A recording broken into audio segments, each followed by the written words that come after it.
Greetings. This webinar is part of an extensive series of workshops, webinars, white papers and best practice which are all dedicated to growing rounds and revenue in the golf industry. My name is Ian James. Our company and our staff, teams, work with organisations or experts looking to build demand and grow revenue from a service or product they supply to a local community. We're especially passionate about the golf industry. We work with ownership groups, country and golf clubs, head professionals and golf coaches around the world, helping them to build closer relationships, more golf and more revenue from a local community. We travel extensively, taking the message that every golf club needs a rainmaker committed to engaging with golfers or potential golfers to convert them to play golf or spend more time playing golf. We can't hope for revenue growth.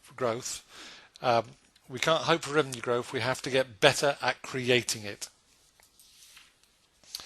In our workshops with managers and professionals, I hear this quote frequently, both from PGA professionals describing their management's attitudes to them playing golf with members and golfers. And to be fair, I sometimes hear it from GMs themselves. The quote, "If my pro wanted to play golf, he should have gone on tour," or "coaching is the pro lining his own pocket," are both arguments that fit in with a business model that says it's good enough to say open, keep our doors open, come play at our facility. Instead, I'm going to present an argument in this short webinar that we should be using a company play as a very powerful marketing weapon that significantly impacts on revenue in the club's budgets and financial performance. However, we have to set that against the background where we start from a position that we don't create enough engagement with golfers. In fact, we seem to do everything we can do to polish our product, make our status better, improve our conditioning and hope that customers come to us. The result of our business model is an industry, as shown here in the blue and green, the occasional golfers that do or don't want to play more, but they're both occasional golfers. There's a business model industry where 50% of our golfers are occasional, the green and the blue. This breakdown, I think, would apply at most golf clubs. Consider your own. What percentage of your golfers at your golf membership or you come to your golf club are occasional? They don't play very often. And that's what this diagram shows. The grey and the orange at the top are those that are the heavy or avid golfers and the regular golfers, but more than 50% of our golfers are occasional. And most alarmingly in the blue, when researched, of those occasional, just over half of those don't actually want to play more than occasionally. That leads to this, the leaky bucket. And if this webinar does nothing, it will show you how you can stem the flow or losses, reduce losses, retain the recruitment at the current levels, and we have growth. It will also show you how effective a general manager and a PGA professional working together can be, how positive that is for the golf club, how positive that is for the whole industry. But running a golf facility isn't easy. Huge effort goes into running the club, maintaining course condition, collecting green fees, managing stock and retail outlets. Those are all big jobs in themselves. That leaves, it seems to me, very little time to engage with golfers around their game. In fact, I fear that we're losing sight of even the value of golf coaching. Coaching is where pros line their own pocket is a real quote from a GM. It might have been tongue-in-cheek, but it reflects a prevailing view. We haven't connected the importance of coaching to our revenue. Yet an analysis of the data around coaching clearly shows, amongst other important revenue drivers, that in the 12 months after coaching, a golfer is likely to play at least 20% more golf and almost certainly going to renew their membership or stay in the game. Those surely are very important measures for us.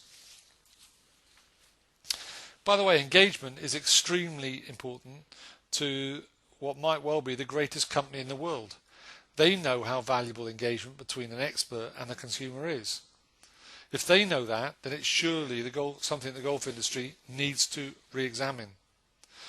Some may dismiss this as an Apple exception, but it isn't an exception.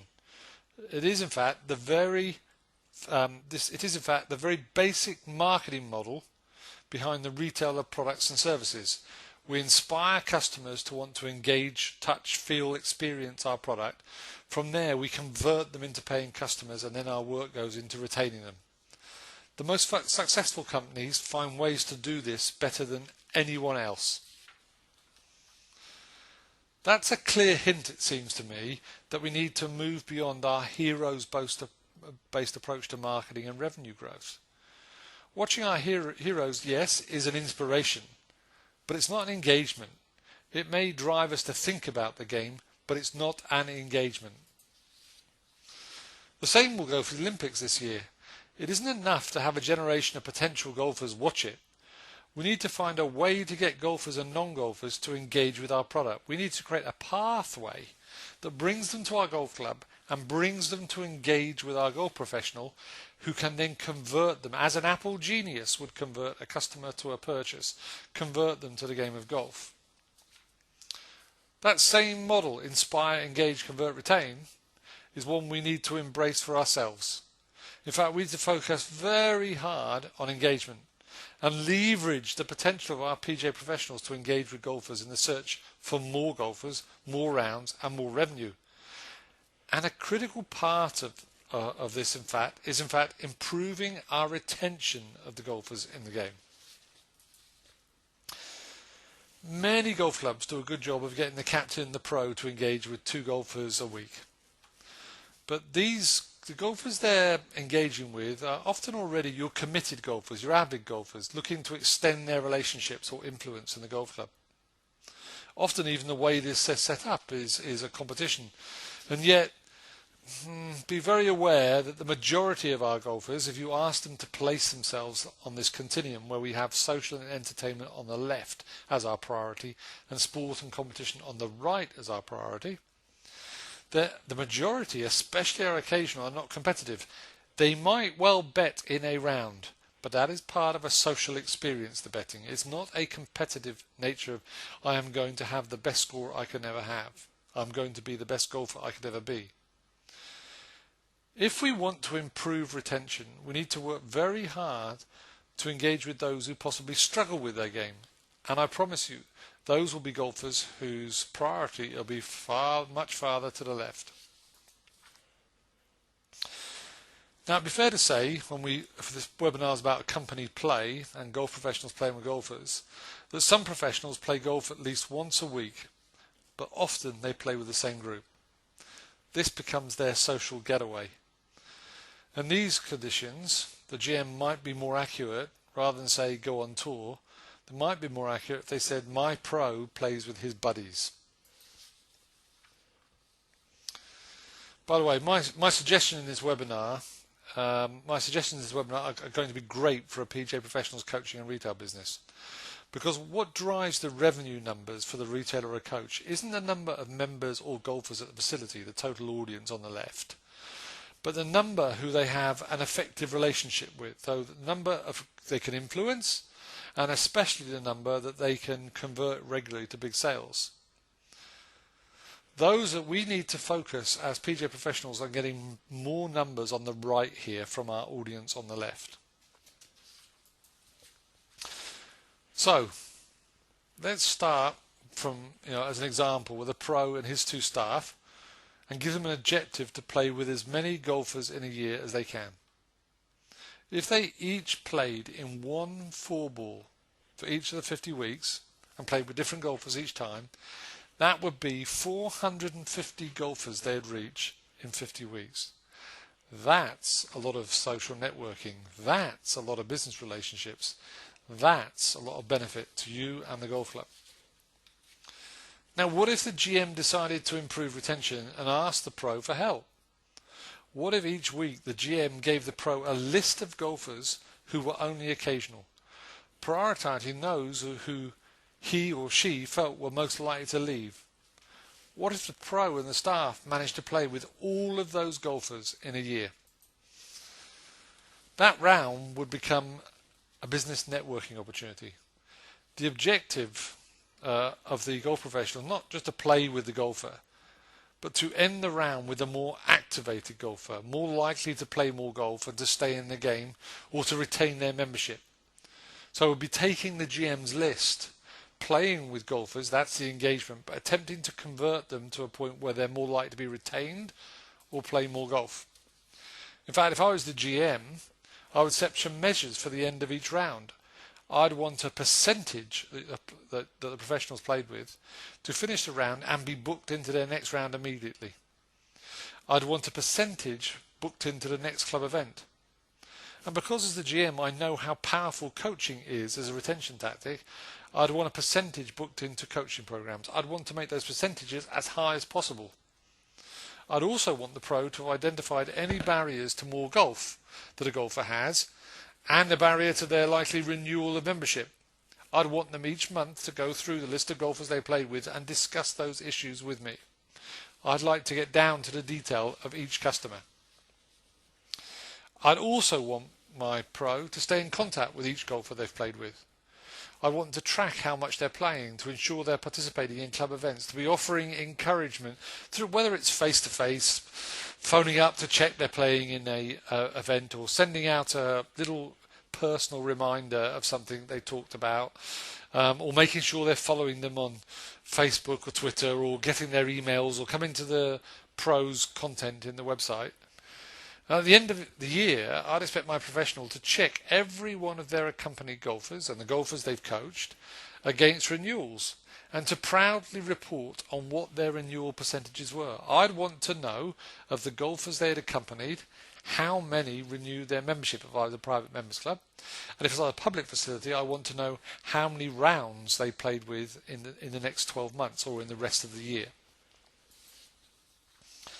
Finding ways to improve retention has a huge impact on budgets. Jürgen Gross was the GM at Desert Horizons and wanted to add 100 new members.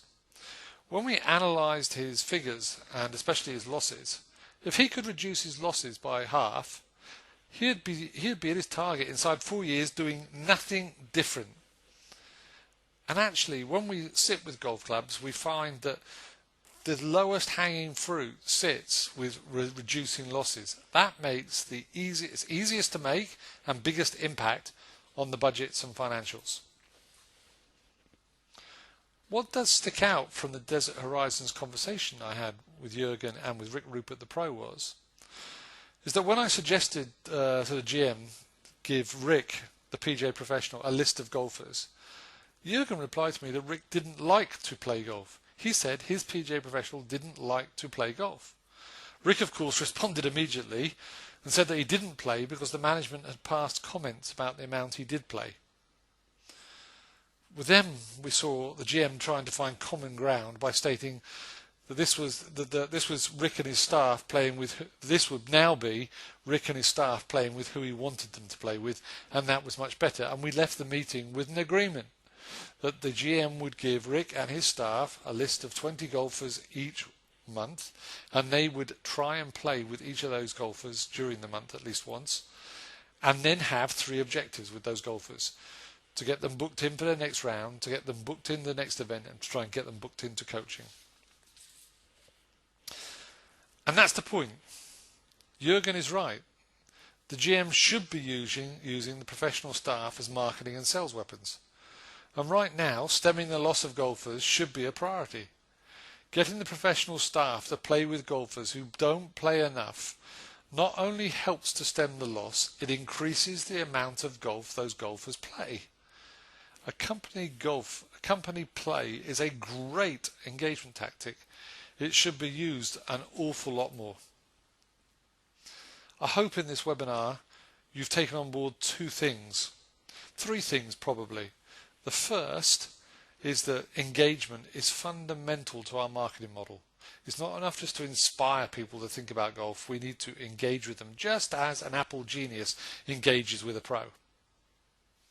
Second, I hope you've appreciated that a golf professional playing golf with 3 golfers who don't play very often, with an end objective to get them to book another round, to play in the next club event, and to get them to coaching, is a great result we're after.